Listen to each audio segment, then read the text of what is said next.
Hey friends, it's Jennifer Terry. I make Philippine travel updates. In this update, oh my goodness, you guys will be stunned.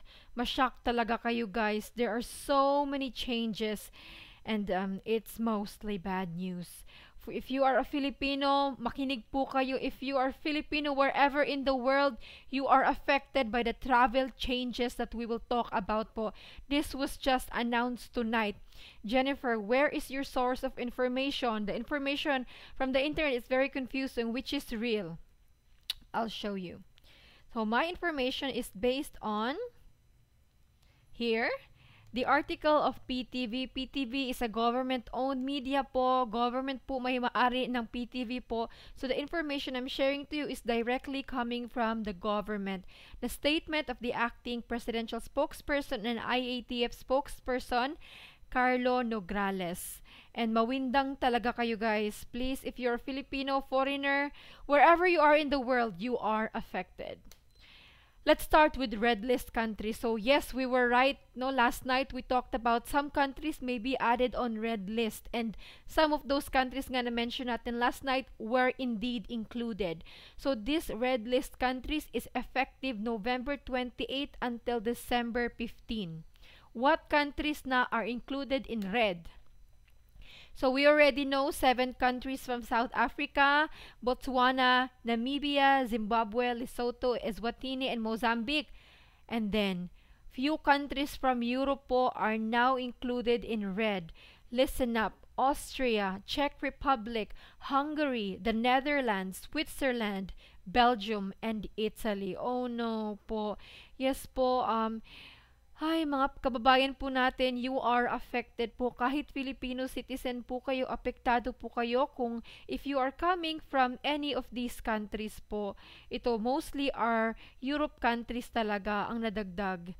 Kasi we know din naman na Europe has become the epicenter of COVID-19 in the recent months because of the surge there, and also because na you discovered the new variant were found in some of these countries like Belgium and Italy. So yun po, if you are a Filipino, a balikbayan, a foreigner coming from any of these red countries, you're more likely hindi makakauwi until December 15. This list is until December 15. So regardless of vaccination status po, if you have a travel history for the last 14 days in any of these countries po, hindi po kayo pwedeng pumasok sa Philippines. You are not allowed to enter the Philippines. Reminder, if you are a foreigner, a balikbayan, former Filipino po, foreign passport holder, if you're coming from red, you cannot enter the Philippines. No matter what visa you have, except na lang siguro kung diplomat. Pero if you have a 9A visa, a 13A visa, it doesn't matter. If you're from a red country, you cannot enter. Same with former Filipinos po. If galing po kayo sa red, bawal talagang pumasok. While Filipinos from red list country, you can still enter the Philippines, but you will undergo 14 days hotel quarantine upon arrival in the Philippines. And how to travel? Hindi basta-basta, hindi pwedeng commercial flight.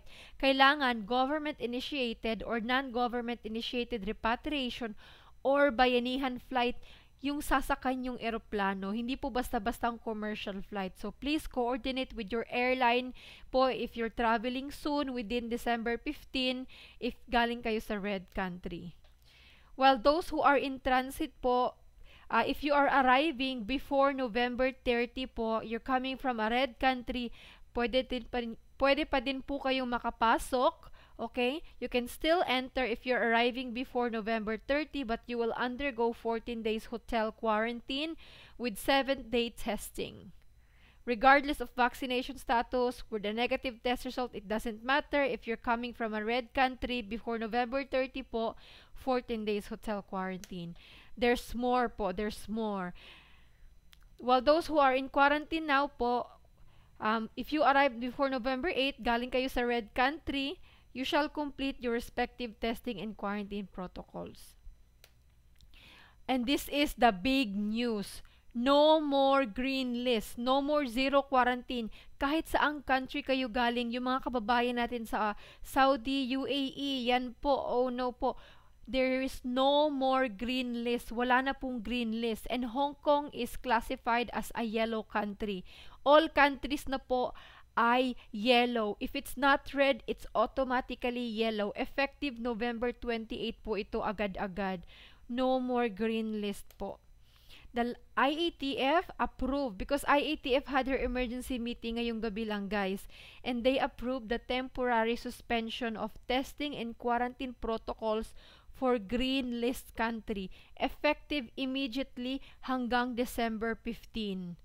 So, if you are coming po from green po, you are a non-OFW, arrival po natin ngayong November 28 or bukas, magpabook na po kayo ng hotel. Ilang nights, Jennifer, at anong protocols ang ifa-follow? Keep listening po. Except for countries under red or classified as red, all inbound international travelers ay magko-comply sa yellow list testing and quarantine protocols.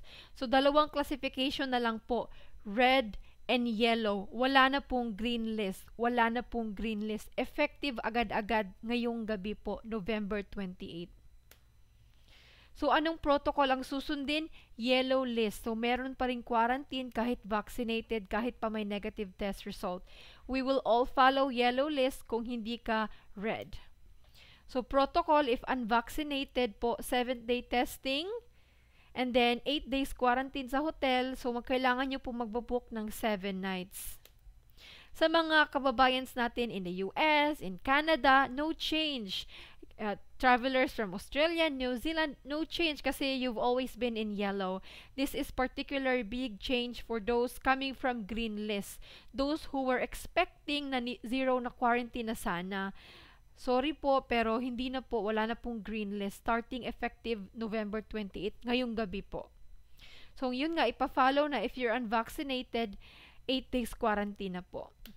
While if you're fully vaccinated with a negative test result, 4 days quarantine, 3rd day testing. 3 nights po ang kailangan i-book if you're a non-OFW or a foreign national.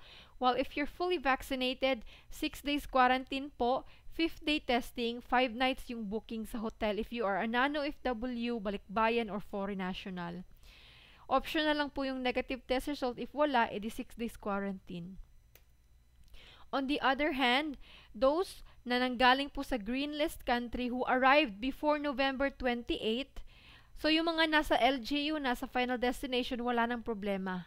Pero yung mga unvaccinated or walang negative test result, don't worry po. Continue pa din mag-follow dun sa green list protocol if you arrived before November 28. So if unvaccinated po, 6 days quarantine. Kung walang negative test result, test upon arrival. This is only for those na galing sa green country and arrived before November 28. Who arrived yesterday or sa 26, ganun. So, follow pa din dun sa same protocols. Pero starting nga today, wala na talagang green list, guys, until December 15. And this is also the biggest news as well. Reopening to foreign tourists is suspended. Oh my goodness. I can feel the pain of those who already booked their ticket. I can feel the pain of those who already planned of staying 14 days in a green country. The reopening is suspended. It was approved in the emergency meeting in the IATF tonight that temporary suspension of providing entry for fully vaccinated nationals from non-visa required countries from green list. Reopening to foreign tourists is suspended. Oh my goodness, I can't imagine how people who already booked their flight feels now. This is just 2 days before the reopening.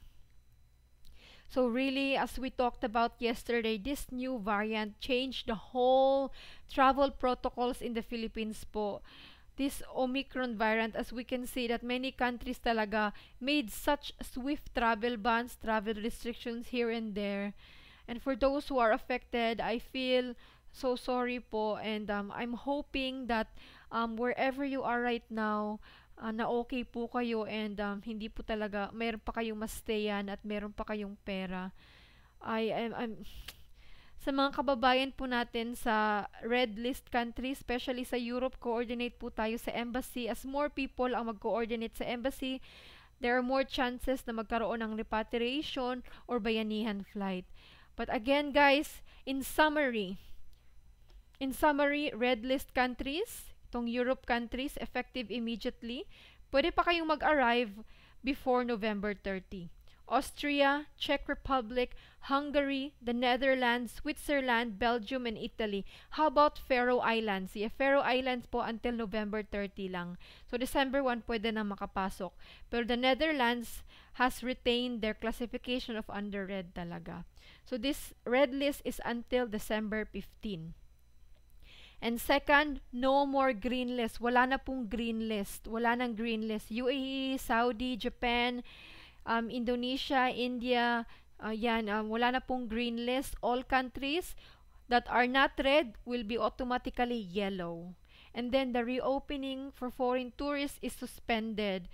Reopening is suspended until I don't know whether they will continue when, but it is suspended po. Please share this news to all who are traveling soon to the Philippines. It is very important that they know about this.